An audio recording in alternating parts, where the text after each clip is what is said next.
So I've been teaching piano since I was 15 years old, and with an emphasis on jazz and improvisation. And in that time, I've had many students over the years that want to learn how to play cocktail piano. So I have created and honed over these years my cocktail piano approach. So basically, you got this thing, right? You got your real book, right? You're opening it up to Misty, and you see a bunch of notes and chords, and you wonder, well, what in the world do I do there? Well, we're going to talk about that in this lesson.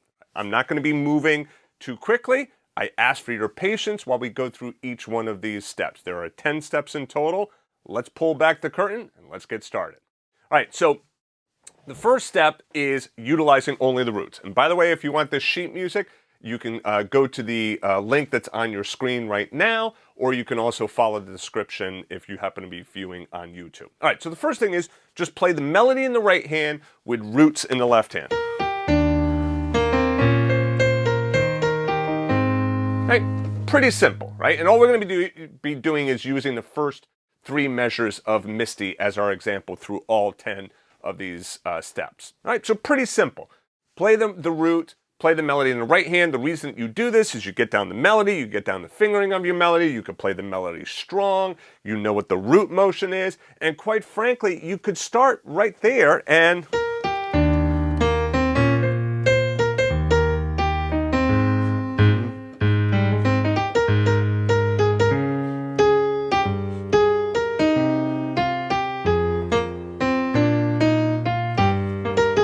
right? So you can literally play just the root and the melody. You can kind of get an arrangement together right there. Obviously, I played a little bit faster than a ballad in that case. But point is, roots, melody. Step 1. Step 2, now we're going to be playing root 7 chords. And when you download the sheet music, I'm also going to give you a listing of different lessons at JAZZEDGE Academy that would be great for you to take a look at for each one of these steps. Like, for instance, the root 7 chords, I have a whole blueprint on 7th chords that would be fantastic for you to take a look at, and will explain root 7 chords in detail. All right, so anyway, here I'm playing. Now, you might say, hey, wait a second, this E flat, I'm really playing an E flat 6. That's done on purpose. Again, I explain it in detail in the lessons. Basically, it's this. The major 7th sounds really tense, so we soften up the sound by making it a 6th instead. All right, so root 7, root 7, root 7. Right? Just playing the root and the 7th of the chord. Now, what you'll notice, especially on this B flat, E flat, A flat, see how I'm like lifting up my hands and I'm moving all over the place. So now step 3, what we do is we bring in and introduce root 3 chords. And notice here on this E flat 7, that's a root 3. Not playing root 7, I'm playing the root and the 3rd. So now I get this. And you'll notice that this motion here, especially on this 2-5-1, really flows a lot better, doesn't it? I'm not having to lift up my hand and move all over the place. And the other thing to notice is notice how close I am on that E flat, right, to that root 3. That prevents me from making a mistake when I lift up and I hit another note down there by accident. I can keep my hands real close. And then notice the 3rd of the E flat becomes the 7th of the A flat in the next measure. Okay, so some really good reasons why you want to use root 7 and root 3 chords. All right, so that's step 3. Now, step number 4, what we're going to do is we're going to add the 3rd, the 7th, or both underneath the melody. So here, see what I did here? I added a 3rd underneath that melody. Now here in the B flat, I'm already playing the 3rd. Could I put the 3rd again down here? Yes, I could do that, right? But it's really unnecessary. So I'm just going to leave that out, and I'm already playing the 7th. Now check out on the E flat 7. I'm adding the 3rd and the 7th here. Now you might say, hey, why add the 3rd? Well, just because it adds a little bit more depth to the chord. Again, on the A flat, I'm already playing the 3rd, so no need to play the 3rd down there. Again, if you wanted to, it's not going to, break the bank. It's absolutely fine if you want to play that 3rd down there. I'm just saying it's not really necessary. All right, number 5, this is where it starts to get interesting. Now we're going to add in some tensions. I'm not going to go into a deep dive about what tensions are, right? These are like basically color notes. They add some color and flavor to the harmony, to the chords. Tensions fully covered inside of Jazz Edge Academy. All right, so here, check that out. Now I'm adding in that ninth on there. Hear how beautiful that chord sounds now? Sounds nice and rich. Okay.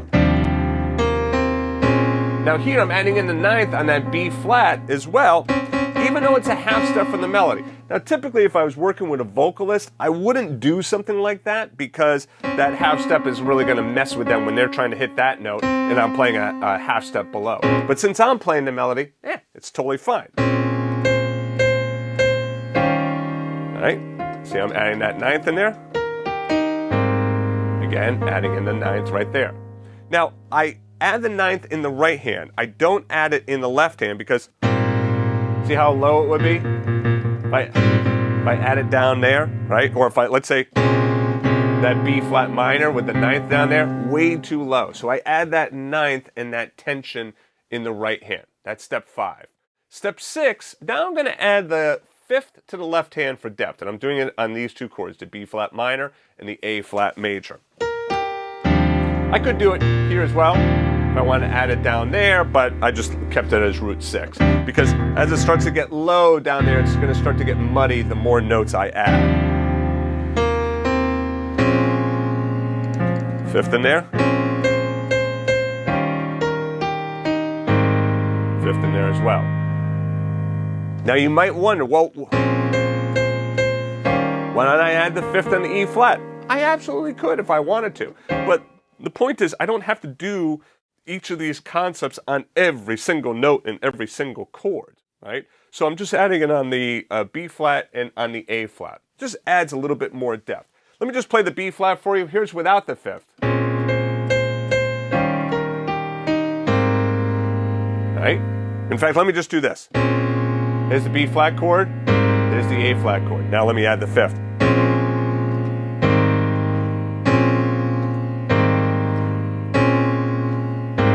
Play a little game. Close your eyes and see if you can tell the difference. I'm going to play the chord, the B flat. You tell me if I'm adding the fifth. What about now? Second time I added the fifth. Try the A flat. There's the fifth. There it is without the fifth.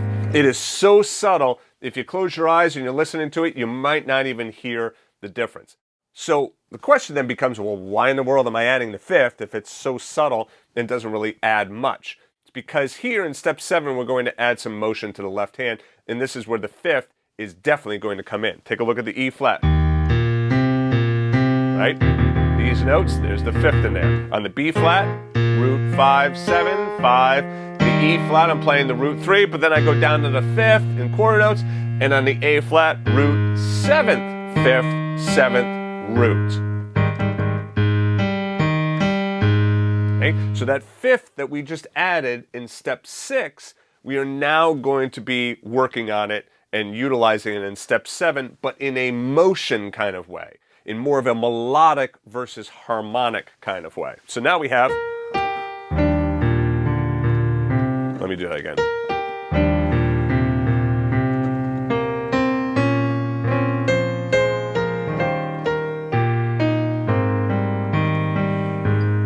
Now, here in step 7, this is where it starts to sound like a cocktail piano arrangement. You could literally stop here, and then you're going to have a great sounding arrangement, right? And now the key is, it's not always about adding in a bunch of bells and whistles and all these like reharm and improv and fills and all of that. It's about playing stuff steady and with good flow. And if you could go through the Misty using this approach right here up to step 7, you're going to have a great sounding arrangement. All right, but we still got 3 more steps to go. Number 8, use some reharmonization. Here's the thing about reharmonization. It's very personal. You might like reharmonization, you might not. You don't have to use it if you don't like it. If you don't like the sound of it, then don't use it. It's just, reharmonization is just options. It's just choices that you can make. So take a look at this one right here, number 8.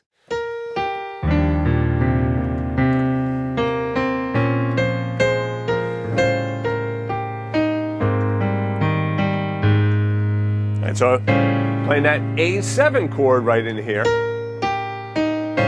Right? It's interesting. You got a flat 13 in there, flat 9, and then sharp 11 on that A7 until we get down to the A flat. So this A7 chord is what we call a tritone substitution. It's substituting the E flat chord for the A chord.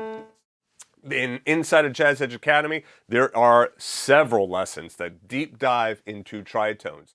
So if you're interested in that reharmonization approach, there's plenty of material there for you. Right? But that reharmonization adds some nice flavor to it.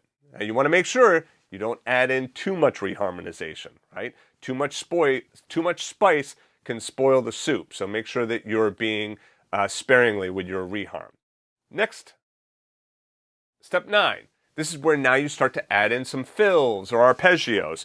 So here what I'm doing is I'm just utilizing notes from the chord. So take a listen. Do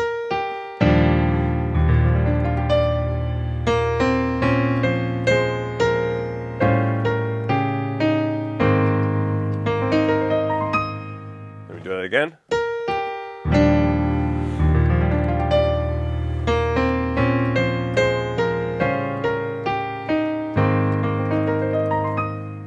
Right. So you'll notice that this section right here and this section right here, I literally just arpeggiated the chord that I just played a beat earlier. This chord right here is the chord that I'm arpeggiating. And then over here, this arpeggiation is really what we were just doing before, right? With that A flat chord, right? We have the B flat, the C, right? The 9th and the 3rd, and I just added in the 5th of the chord, okay? Now, this is just one possible fill. Me, personally, I probably wouldn't fill like this. I never liked that. I don't particularly like that cocktail piano sound, but that doesn't mean that it's wrong. It's just my own personal choice. Me, I'd probably like...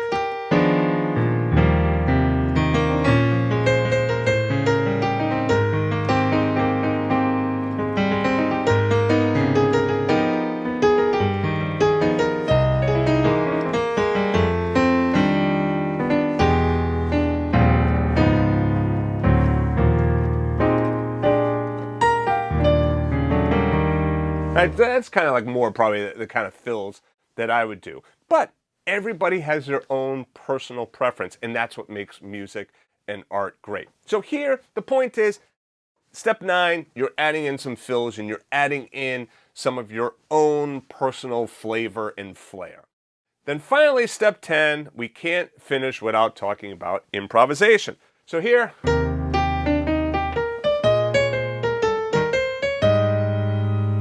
Probably should have done root 3 there, but anyway.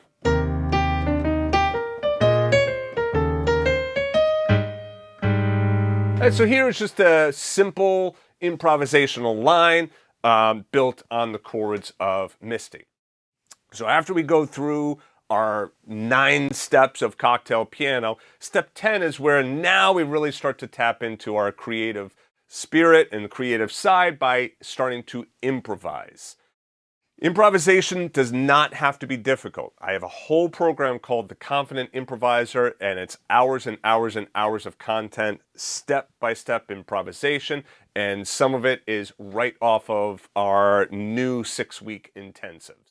All right, so let's talk now just briefly about, well, what do you do with this? Okay, great, Willie, you gave me 10 steps here. How do I practice this? How do I make a plan? Because honestly, folks, that's the issue that students get into. It's not that they don't have stuff to practice. I mean, there's 1,400 hours of content on Jazz Edge Academy. Way more than any other piano site out there. More than enough material for years and years of study, right? So it's not that there's not enough material. The problem is picking something and staying in that lane for a while, right? So with this approach, here's the best way I've found to utilize this approach. Number 1, you got 10 steps. I would suggest that you do not move to the next step until you feel like you've fully mastered the previous step. Now, when I say fully mastered, I'm saying you've gotten it to about 80, 90%, right? If you feel like you could play it right most of the time, then fine, move on. You are never, ever, ever striving for perfection, right? I guess you could strive for perfection, but the reality is this. Take a listen to any great performer. You'll hear mistakes even in the recordings, and you know darn well they didn't want to put a mistake in the recording, but they're human. They make mistakes, and that's the beauty of art, is what happens when you make that mistake. You keep going, you cover it up, right? So the point is, once you feel like you've gotten to 80%, maybe 90%, then move on to the next step. That's the first thing. Second thing is, you got 10 steps here. I would suggest that you take one step and run it through 2 or 3 songs at a time. So just play the root and the melody over a couple of different songs. Now you might say, well, wait a second, Willie, why do I want to do that when really I want to learn Misty, right? I want to get down that one song. Because this is less about learning one song and learning a concept that you can apply to several songs, right? So give a person a fish, you feed them for a day.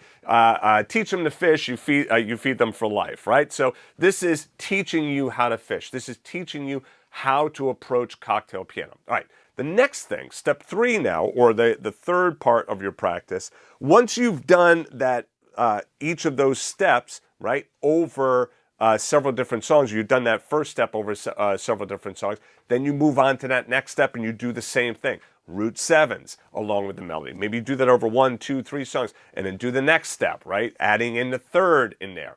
Now, you might find that you don't want to go through all 10 steps on every single tune.